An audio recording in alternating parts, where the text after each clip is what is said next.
পরীক্ষা চলাকালীন সময়ে ওঠে প্রসব বেদনা, পরে কোনোভাবে পরীক্ষা শেষে রাতে সন্তান প্রসব। এখন নবজাতককে নিয়েই হাসপাতালের বিছানায় বসে পরীক্ষা দিচ্ছেন সাহসী নারী ঈশা আলম।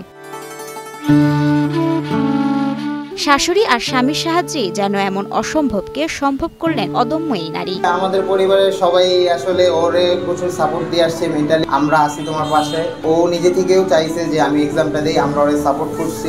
আমার মেয়ে নাই এবং বৌমা না, আমার মেয়ে। আমরা ওর জন্য সবাই সহযোগিতা করছে, পরীক্ষা দিতে পারছে।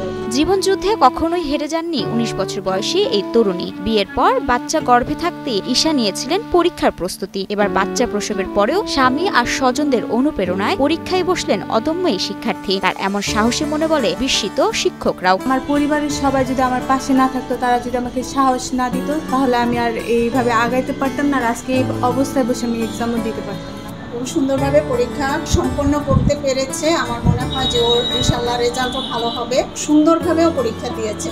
এক কথায় অসাধারণ পরীক্ষা দিয়েছে মেয়েটি, এবং কারোর কোনো রকমের সহযোগিতা ছাড়াই ইনশাআল্লাহ পরীক্ষায় অংশগ্রহণ করেছে।